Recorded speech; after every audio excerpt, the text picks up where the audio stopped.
Jadi berkali-kali ke Padang Bulan tuh pakai ambulan. Setiap Padang Bulan karena itu kayak gelisah. Ini piye carane iso ning Jombang itu. Ini yang jadi masalah.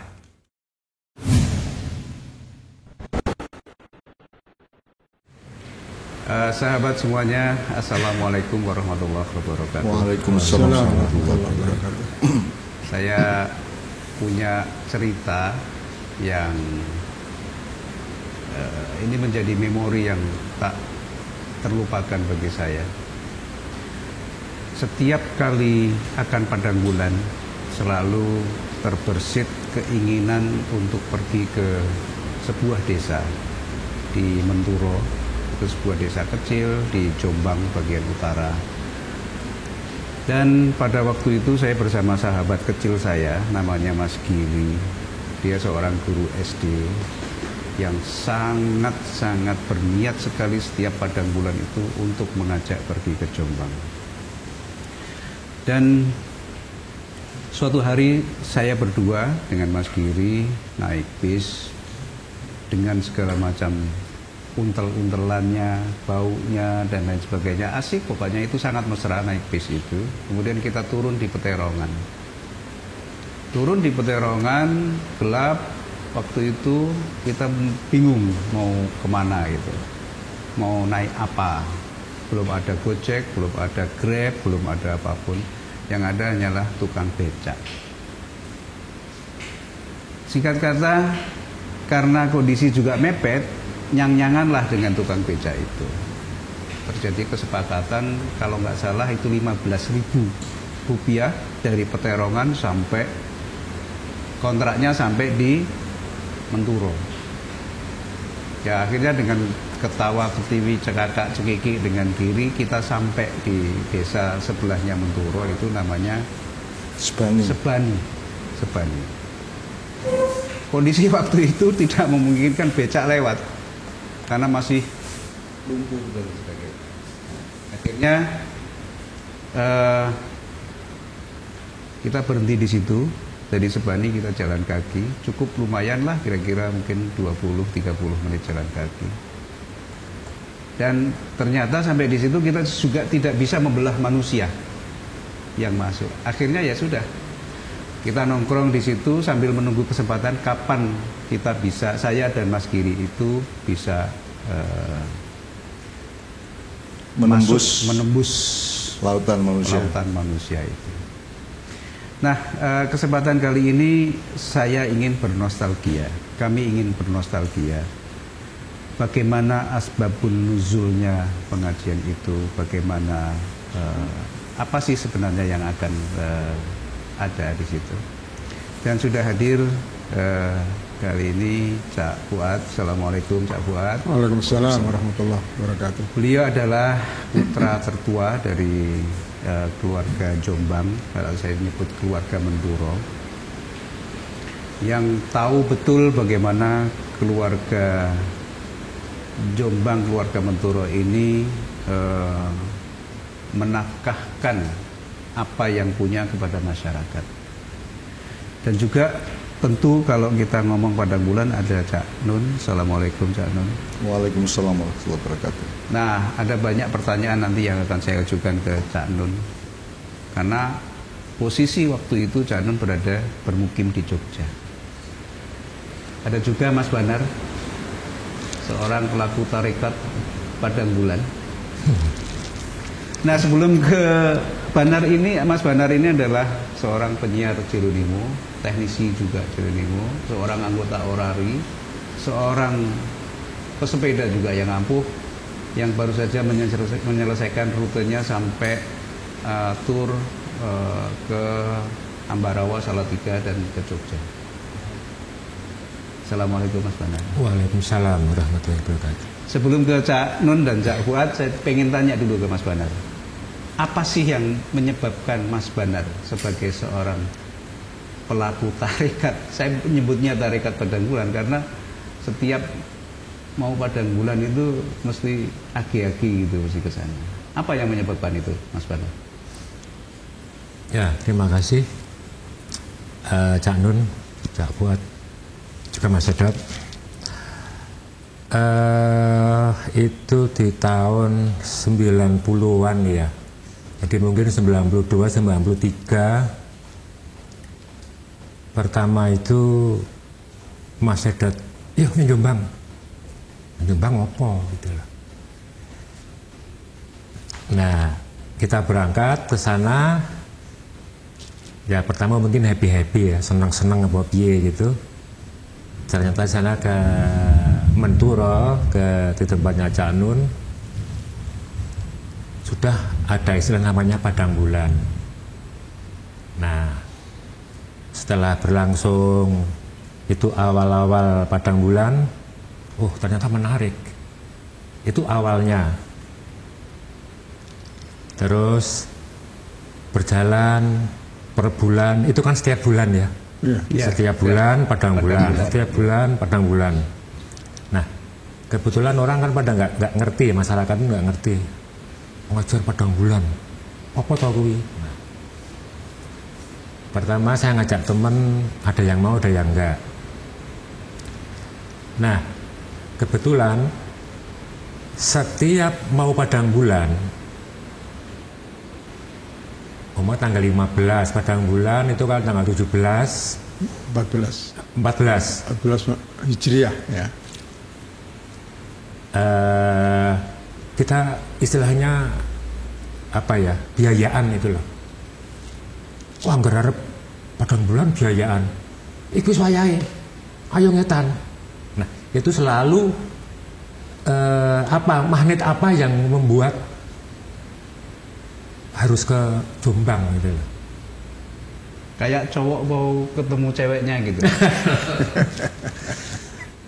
Sampai begini, maaf ya, waktu itu mungkin tidak seperti sekarang transportasi dengan kemudahan-kemudahannya, dan mungkin bekalnya sampai wis piye iki urunan apa piye, pokoknya harus ke sana.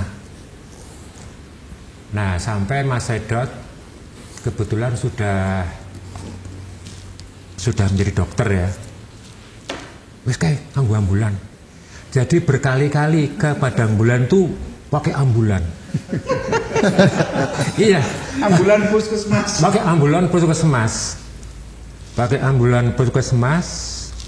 Jadi di depan 3, kadang di belakang ada ora ketok kabeh, men ketok betunggul-tunggul kae. Ya semua kok anggaran pengajaran Cak Nun di Jombang selalu ada ambulan dari Jogja, puskesmas Jogja gitu. Itu cerita-cerita masa-masa waktu itu padang bulan yang saya alami, dan setiap padang bulan karena itu kayak gelisah. Ini piye carane iso ning Jombang itu. Ini yang jadi masalah. Masalah itu ya? Masalah. Piye carane iso ning Jombang itu. Setiap. Nah, pertama 1-2 adik-adik saya saja, terus aku melu Pak, anggar nang Jombang aku melu. Itu. Pacarnya? Itu terus singkat cerita berkembang sampai ini dari sound system ya. Sound system itu yang dari mixer kecil ditumpuk meneh, mixer. Jadi disebarluaskan mixer akeh banget Mas. Itu sehingga kayak apa ya, tambal tulang. Dulu mungkin ya kalau saya cerita dari musola langgar kecil itu terus sudah dikasih seng, terus pokoknya setiap bulan berubah. Setiap bulan berubah. Nah, itu dulu yang bisa saya sampaikan. Mungkin Cak Hua atau Mas Edot bisa memberikan yang lebih, yang bisa diingat-ingat lagi. Nanti akan saya tanyakan juga Mas Bandar tentang proses rekaman kita yang pertama itu dulu itu, Cak Nun. Oh iya. Ya, saya sebenarnya ikut dalam proses lahirnya, kalau saya tidak salah ingat mudah-mudahan, lahirnya Padang Bulan ini. Nah, sebelum nanti saya ke Cak Fuad, saya pengen ke Cak Nun dulu dengan ending sebuah pertanyaan. Tapi ceritanya ketika waktu itu tahun 93, Lebaran kan kira-kira bulan April ya, April.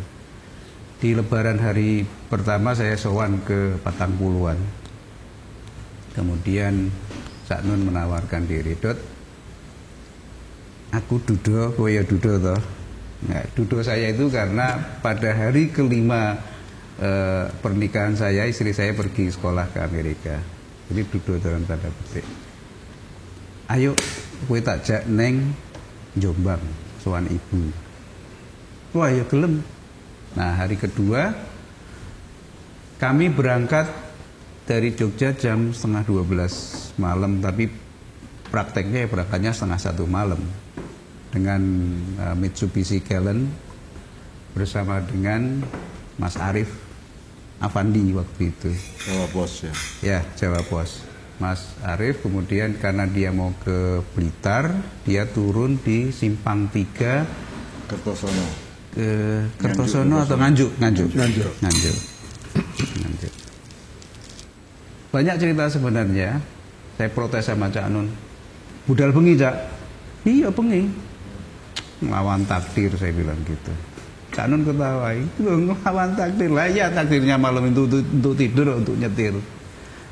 Dalam sepanjang perjalanan itu memang ya bayangkan kalau setengah 1 berangkat, kemudian setengah 6 sudah sampai di situ kan hanya 5 jam, belum ada tol waktu itu. Nah, sampai di Nganjuk, sampai di Jombang, subuh itu ya hampir subuh lah, habis subuh, kemudian dipersilahkan sama Ibu Suwargi waktu itu untuk ngasuh, kemudian agak siang kita ke Mojo Agung. Ada pertemuan terah di situ. Nanti mungkin Cak Fuad bisa cerita pertemuan terah setiap Idul Fitri. Nah, kemudian malamnya ada pengajian atau pertemuan di Langgar depan rumah. Kira-kira 15 sampai 20 orang atau 25 orang. Saya ingat ada komplit lah, ada Cak Nang, ada Cak Nas, Cak Til, Cak Mif, kemudian ada Biro, ada Azaki, ada siapa saja yang ada di situ. Kemudian seingat saya disitulah embrio formalitas Padang Bulan itu muncul, yang kemudian akan diteruskan pada bulan-bulan berikutnya. Nah, ada satu pertanyaan untuk Cak Nun. Apa sih sebenarnya yang melatar belakangi itu? Dan kenapa Cak Nun mau PP Jogja, Jombang? Karena pada waktu itu kan Cak Nun domisilinya di Jogja, sehingga punya energi, punya keinginan untuk pergi ke Jombang. Sekarang ini kan sebagian orang lah, tidak semua orang itu kenal gelombang sosial, gelombang keagamaan yang namanya Ma'iyah. Itu semacam ombak saja. Kalau ombak itu kan tidak kelihatan, Mas. Yang kelihatan kan, yang bisa difoto kan airnya, ombaknya tidak bisa. Nah, Padang Bulan itu tidak bisa difoto. Nah, itu namanya Ma'iyah kan. Sekarang sampai di seluruh Indonesia ada 63 ombak, simpul Ma'iyah itu. Kemudian sampai di Eropa, di Korea dan seterusnya, itu mereka punya kelompok-kelompok yang menggelombang atau mengombak seperti itu, yang tidak punya sifat padat. Nah, di antara 63 simpul se-Indonesia dan beberapa di seluruh dunia, itu yang paling induk kan ada di Jogja, ada setiap tanggal 17 mau copat syafaat. Di Semarang ada Gambang Syafaat, di Jakarta ada Genduri Cinta, di Surabaya ada Bang Wetan dan seterusnya, sampai ada Paparandang Ate di Mandar, Sulawesi dan seterusnya. Itu semua induknya awalnya adalah Padang Bulan yang tadi masih ada ceritakan. Nah, sekarang sudah menjadi banyak ombak di mana-mana. Soal tujuannya, soal untuk apa sekarang nanti kita bicarakan. Tapi intinya adalah asal usulnya itu Padang Bulan itu. Padang Bulan ini kalau yang saya ingat tuh gini, Cak Dil adik saya itu bilang sama saya kan sekretaris saya waktu itu kakaknya Zaki namanya Yusron. Ya. Nah, Yusron ini begitu aktif, begitu dinamis, begitu responsif terhadap masyarakat sehingga jadwal saya itu agak gila-gilaan. Itu bisa 1 bulan 60 acara, bisa sehari 2 acara, 3 acara, ganti-ganti kota. Terus adik saya yang lain Adil mengatakan daripada loncat-loncat ke sana kemari tiap hari, untuk Jawa Timur disatukan saja di Jombang. Akhirnya lahirlah ide Padang Bulan itu. Nah, kenapa Padang Bulan? Karena itu malam purnama. Nah, saya kebetulan lahirnya pas malam purnama, sekitar jam-jam tarweh malam itu, tanggal 14 malam. Maka kita putuskan untuk dibikin pengajian rutin di Menturo, Jombang itu setiap malam purnama. Kan gitu ceritanya. Yang Mas sudah ceritakan tadi, yang Mas Bana ceritakan itu ketika Padang Bulan sudah jalan sekian bulan dan jumlah jamaah yang datang itu, soal motivasinya nanti dulu ya. Tapi pokoknya jumlah yang datang itu dari 1.000, 5.000, 10.000, 20.000, 30.000 sampai hampir 40.000, sehingga desa sebelum Menturo itu sudah penuh orang. Yang Mas Bandar yang susah masuk tadi itu. Nah, itu berlangsung setiap bulan. Semuanya yang 63 tadi maupun di Jogja, Jakarta, Semarang, semuanya setiap bulan. Jadi saya setiap bulan harus nyetir ke Jombang. Termasuk yang sama Sedot sama Bandar juga gitu ya. Jadi setiap bulan kadang-kadang nyetir sendiri pakai mobil, kadang-kadang pakai jeep dulu, atau kadang-kadang naik bis biasa. Pokoknya saya setiap bulan. Jadi itu kalau dihitung sekarang sudah, kalau dari 1993 berarti sekarang sudah 29 tahun ya. 29 tahun ya. Itu setiap bulan. Itu pun ditambah setiap bulan juga ke Surabaya, setiap bulan juga ke Semarang, setiap bulan juga ke Jakarta, setiap bulan juga di Yogyakarta dan seterusnya itu ya. Itu terus menerus sampai hari ini. Sampai hari ini. Nah, tapi kan orang bingung, ini untuk apa ini? Kalau pengajian ngapain setiap bulan? Dan memang kan tidak ada pengajian yang sampai 30 tahun terus-menerus setiap bulan dengan jumlah jamaah yang puluhan ribu gitu ya. Itu pun nanti ketika Ma'iyah lahir, dulu kan waktu Banar sama Mas Edot sana kan paling jam 12, jam 1 selesai. Yeah.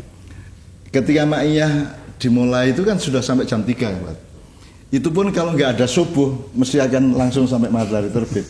Karena ada subuh maka jam 3 kita akhiri gitu. Dan itu berlangsung sampai hari ini, kecuali selama pandemi aja.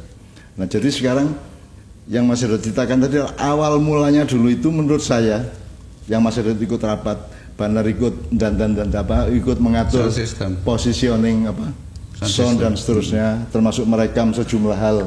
Di sana kan Mas Banar ini termasuk dokumentator Padang Bulan yang paling primer awal dulu ya. Semua itu berlangsung setiap bulan secara rutin dan tidak ada sponsornya, tidak ada pembiayaan dari siapapun. Itu semua ya torok, itu urunan keluarga saja dan seterusnya. Semua tempat, 63 tempat itu juga tidak ada sponsor pemerintah, tidak ada perusahaan, tidak ada apapun. Itu mandirinya kelompok-kelompok itu sendiri gitu. Nah, dari situ mungkin kita bisa, Mas Edot bisa memperluas ke Cak Fuad, itu pengajian bagaimana? Memang kalau saya simpulkan, waktu awal-awal Padang Bulan itu mereka masih macam-macam obsesinya. Ingin ada artis yang ikut datang ke sana, ingin ada tokoh nasional, kemudian sempat datang Omai Rama, Prabowo, Lia Aminuddin, Profesor Hembing, Profesor Hembing dan seterusnya, macam-macam dari bermacam-macam pendekatan ya, pendekatan sosial itu ya. Waktu itu motivasinya masih pop ya Pak ya. Orang ingin ketemu tokoh nasional. Jadi pertanyaannya sebelum ke Menturo itu, ini datang apa tidak? Kan? Ini siapa yang akan datang, siapa yang akan tokoh Jakarta yang akan selalu gitu ya. Itu berlangsung mungkin sampai 10, hampir 20 tahun masih seperti itu. Tapi kemudian kan terjadi metamorfose, tapi dengan motivasi yang menurut saya sudah bersih. Tidak ingin ketemu tokoh, tidak ingin pop-popan, tidak ingin gimmick-gimmickan, tidak ingin cengeng-cengengan, idola-idola, tidak ada. Pokoknya mereka datang rutin ke Padang Bulan tahun-tahun terakhir ini karena memang betul-betul ingin sinau bareng gitu ya. Karena prinsip dasarnya kan sinau bareng. Ya. Nah, oke, Canun, sebelum nanti saya kembali ke situ, nanti ke Cak Fuad dulu. Jadi keluarga Menturo ini yang saya dengar adalah keluarga yang senang sedekah ya. Apapun yang disedekahkan, ilmu, kemudian tenaga, pikiran, apapun yang lahirnya akan bentuknya bermacam-macam. Sekolahan, kemudian pengajian, apapun juga. Bahkan saya ingat waktu di Padang Bulan itu ada makanan-makanan kecil dalam bentuk tambir yang keluar itu, dan itu saya yakin sedekah dari keluarga Menturo. Nah, Cak Fuad, sebenarnya bagaimana asbabun nuzulnya dari pengajian ini? Oke, bismillahirrahmanirrahim. Mengenai latar belakang Padang Bulan, Cak Nun tadi sudah menceritakan juga ya asal mulanya.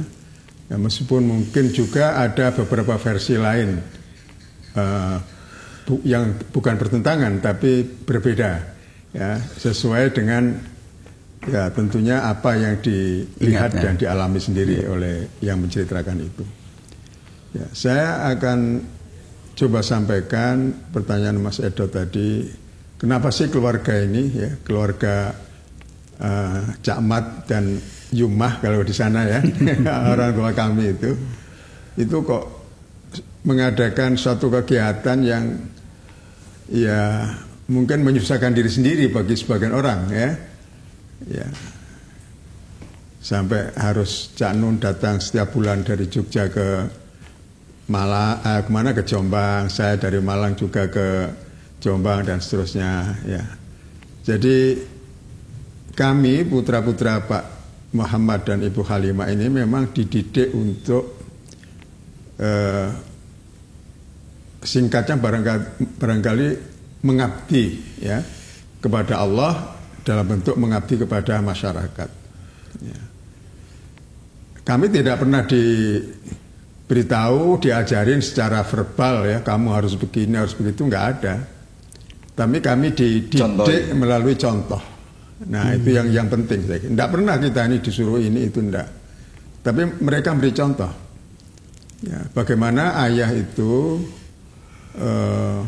dalam pasang surut kehidupannya secara ekonomi dan sebagainya itu tetap konsisten untuk membantu masyarakat ya, dalam berbagai bentuk. Termasuk juga ibu saya juga aktif dalam kegiatan-kegiatan untuk pengembangan masyarakat. Bukan hanya pengajian, termasuk pengajian ibu-ibu, anak-anak dan seterusnya ya. Bukan hanya pendidikan, tapi juga ayah itu bikin koperasi sembako, bikin perpustakaan, terus mendorong kegiatan olahraga dengan dikasih fasilitas-fasilitas dari pingpong, badminton, voli, sepak bola sampai drum band. Jadi kita juga punya drum band di Mentera waktu itu gitu. Itu semua ayah saya, ayah kami. Nah, mungkin yang Cak Fuad juga setuju ya. Sebenarnya kan ini kan pengajian di mana kami berkumpul 15 orang. Anaknya ayah ibu itu kan 15. Jadi itu bagi kami Padang Bulan itu hari raya karena kami ngumpul. Setiap Padang Bulan kita kumpul, meskipun kadang-kadang tidak lengkap 15 tapi kita kumpul. Jadi kita tidak menunggu Idul Fitri untuk hari rayaan gitu ya. Kita setiap Padang Bulan sudah kumpul semua saudara itu dengan keluarganya masing-masing. Nah, sebenarnya itu yang ingin saya tanyakan, apakah ada motivasi lain untuk pergi dari Jogja ke Jombang? Ya merawat kekeluargaan kami. Iya. Karena saya keempat, Cak Fuad nomor pertama, terus kami 15 bersaudara. Sekarang sudah semuanya berkeluarga dan kita ngumpul setiap bulan kan, ngumpul tok kan sudah bahagia kan gitu. Terus kalau kita bahagia sendiri kan tidak enak. Kalau bisa kita juga kasih kegembiraan kepada masyarakat, maka kita bikin Padang Bulan itu.